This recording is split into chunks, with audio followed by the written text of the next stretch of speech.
Que tu débutes au saxophone ou que tu joues déjà depuis un moment, tu t'es probablement demandé pourquoi il y a deux façons principales de faire le si bémol médium sur le sax et surtout quand utiliser l'une ou l'autre d'entre elles. Dans cette vidéo, je vais t'expliquer quand et pourquoi utiliser soit le si bémol de côté ou encore le petit doigté qu'on peut apercevoir ici communément appelé bis et surtout comment faire un bon usage de ces deux doigtés pour pouvoir améliorer le plus possible tes performances sur le saxophone. Salut, je m'appelle Yannick et bienvenue sur ma chaîne. Ici, on parle de musique, mais surtout, je te montre plein de trucs sur le saxophone. Alors, n'hésite pas à t'abonner si tu veux progresser rapidement. Alors, tout d'abord, je vais te montrer les deux doigtés si tu ne les connais pas déjà très rapidement. Alors, quand je dis si bémol de côté, c'est comme si tu fais dans le fond ton doigté de La ici avec la clé de côté ici, la troisième, 1, 2, 3, de côté. C'est pour ça que je l'appelle si bémol de côté. Il y a certainement un nom plus scientifique que je ne connais pas et que les puristes de YouTube vont pouvoir t'expliquer mieux que moi. Alors moi, je l'appelle si bémol de côté. Alors pour toute la vidéo, si tu entends si bémol de côté, c'est de ce doigté dont je parle. Ici, je te parle du doigté qu'on appelle aussi bis, B-I-S. C'est le petit truc ici qu'on peut apercevoir entre la note Si et la note Do. Ce petit doigté ne sera jamais activé seul, ce sera toujours avec la note Si ici juste en haut. Alors si tu veux l'activer, je te conseille de mettre ton doigt environ au milieu ou juste un petit peu en bas du Si et tu vas l'activer de cette façon. Il faut que tu saches aussi que ce que je vais te montrer aujourd'hui, c'est la façon que moi j'utilise ces deux doigtés-là. Ça se peut que toi, ça soit un peu différent ou que certaines personnes te disent le contraire. Ça dépend vraiment de ta dextérité général sur le saxophone, ce que tu as développé au fil des ans ou au fil du temps. Par contre, une chose est sûre, c'est que je vais te montrer les principes généraux, les grandes lignes où il faut ou ne faut pas utiliser l'un ou l'autre de ces doigtés. Alors, je t'encourage à rester jusqu'à la fin pour bien maîtriser ce dont on parle aujourd'hui. On va tout d'abord commencer avec le si bémol de côté. Le premier exemple, on commence fort parce que ça pourrait s'appliquer au si bémol de côté ou au si bémol bis aussi. Ça, c'est une question de préférence et de vitesse, si tu veux. Alors, pourquoi je te dis ça? C'est que moi, personnellement, je vais utiliser le bis sur cet exemple-ci, mais je pourrais très bien aussi, des fois, utiliser celui côté, mais je pense sincèrement que d'instinct, je prendrais le bis parce que quand j'ai écrit l'extrait, j'étais un peu ambigu et c'est la seule situation dans laquelle je pourrais te dire ça quand on passe du si bémol au si en montant. Alors ça, c'est vraiment libre à toi de le faire comme tu veux. On va regarder les deux façons. Alors, si je le fais avec le si bémol de côté, ça donne ça. Maintenant, si je fais la même chose avec le doigté du bis, donc ici, on est vraiment dans une situation où c'est libre à toi de choisir celui qui te convient le mieux. Moi, personnellement, je prendrais le bis, mais c'est très discutable. Par contre, pour les autres exemples, tu vas voir, il n'y a pas de zone grise. C'est vraiment l'un ou l'autre, toujours selon mon humble opinion. On continue avec notre deuxième exemple du si bémol de côté. Dans ce deuxième exemple, on a la situation où tu as un si bécard, un si bémol et un la. Alors, on a un passage chromatique entre le si et le si bémol vers le bas descendant. Donc, je t'invite à essayer, si tu veux, le si bémol bis pour faire ça. Tu vas être capable, si tu joues peut-être à 40, mais aussitôt que tu vas commencer à aller un peu plus vite, tu vas avoir des problèmes parce que faire ça comme ça, si bémol, tu vois, mon doigt veut tout de suite aller en dessous de la petite clé. Alors, on veut pas ça, évidemment. C'est pourquoi, dans cet exemple-ci, c'est vraiment le si bémol de côté que tu dois utiliser parce qu'on va faire si bémol comme ça. Tu peux pas vraiment faire ça. C'est certain que tu vas y arriver, mais c'est pas vraiment une bonne façon de faire. Aussitôt que tu vas mettre un peu de vitesse, tu vas te coincer les doigts. Donc, pour cet exemple-ci, tu ferais si bémol comme ça. Prochain exemple, ben c'est un peu la même chose finalement. On va passer du si au si bémol. Je te l'ai mis juste pour être dans un contexte différent, sur une ligne différente, mais on a toujours notre mouvement de si à si bémol. Alors, encore une fois, ce ne sera pas une bonne idée d'essayer de faire le bis comme ça.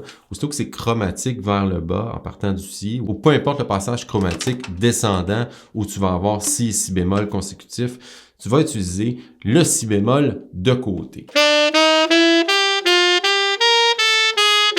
Le prochain exemple, on a encore du chromatisme, mais là, cette fois-ci, on va le faire vers le haut et vers le bas.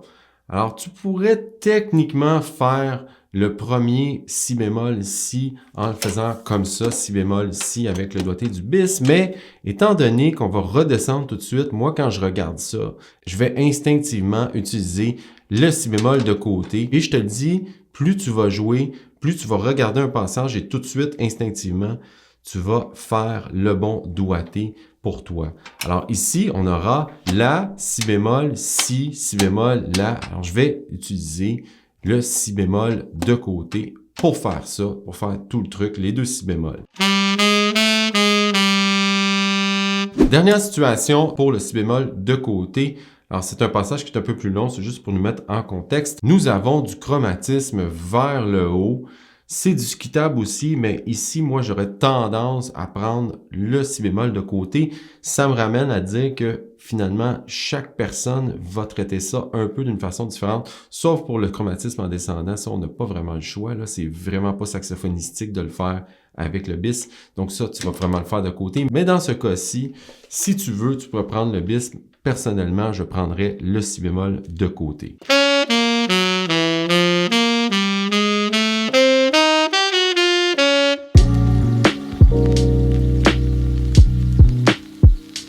On va maintenant regarder des exemples avec le doigté BIS, ici la petite clé qu'on voit entre le si et le do. Alors voilà 5 exemples où tu pourrais prioriser ce doigté-ci. Le premier, on le retrouvait aussi dans les 5 premiers exemples, c'est que tu pourrais utiliser, si tu veux, le doigté du bis pour faire ça. Ça fonctionnerait aussi.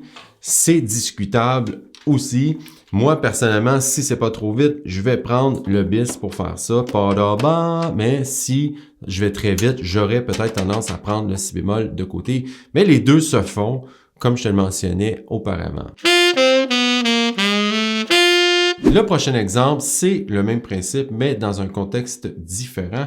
Alors, nous avons le si bémol ou la dièse qui s'en va vers la note si bécard, donc chromatique en montant. Et dans ce passage, j'aurais tendance à utiliser le bis pour deux raisons, pour les mêmes raisons que je t'expliquais dans l'exemple auparavant, mais parce que ici, on a un mi bémol avant le si bémol ou la dièse. Ce qui se passe, c'est que techniquement, je trouve que c'est beaucoup plus difficile de faire mi bémol et si bémol clic côté rapidement comme ça. On a un gros mouvement quand on fait ça. Pap, pap, OK? Tandis que si je fais le si bémol bis comme ça, mi bémol, si bémol, super facile. C'est relatif si tu as commencé à jouer hier ou la semaine dernière. Tout est compliqué, mais ça va se placer, ne t'en fais pas. Mais cela dit, entre les deux options, mi bémol et si bémol, je préfère largement faire mi bémol, si bémol, bis comme ça. Dans le prochain exemple, j'utiliserai aussi le doigté bis parce qu'on a un passage du si bémol au si. Cela dit, si la ligne arrêtait au si bémol, si ça faisait seulement sol, do, si, la, si bémol, je pourrais très bien utiliser inconsciemment le si bémol de côté. Mais parce que je vois qu'il y a un sol après, je vais avoir tendance à prendre ce doigté-là pour les mêmes raisons que l'exemple auparavant où on avait mi bémol, si bémol. C'est-à-dire que techniquement, c'est vraiment, mais vraiment plus facile de faire si bémol, sol comme ça que de faire si bémol de côté et sol comme ça rapidement. Tu as encore une fois un gros mouvement de deux mains versus faire juste ça comme ça. Moi, je ne pense pas que quelqu'un soit capable de faire une trait comme ça entre sol et si bémol en faisant le si bémol de côté. Ça se fait sûrement, mais moi, j'ai pas développé ces réflexes-là, puis je trouve ça vraiment, vraiment plus encombrant à faire. Alors, pour cet exemple-là, je vais inévitablement prendre le doigté ici.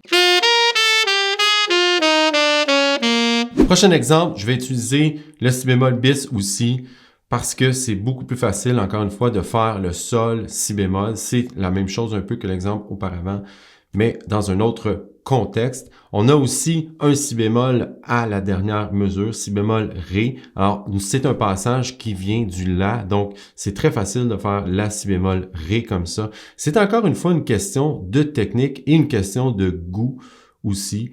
Moi, perso, je ferais ce doigté-ci, c'est certain.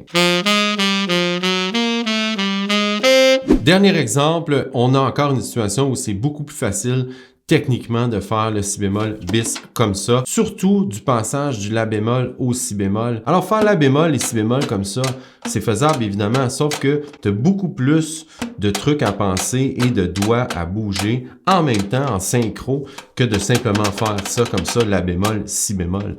C'est pourquoi dans cet exemple-ci, je vais certainement prendre ce doigté-ci au lieu de si bémol de côté. Pour les deux si bémol ici, je trouve que c'est beaucoup plus facile de faire ce doigté-ci pour les mêmes raisons en fait, parce que si je dois passer du si bémol do comme ça, c'est beaucoup plus facile de le faire comme ça que si bémol do.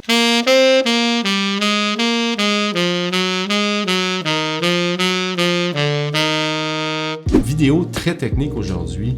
Si tu voulais aller encore plus loin et avoir des astuces pour développer ta dextérité sur le saxophone, je t'invite à cliquer sur la vidéo que tu vois juste ici. Et moi, je te dis à très bientôt. Salut!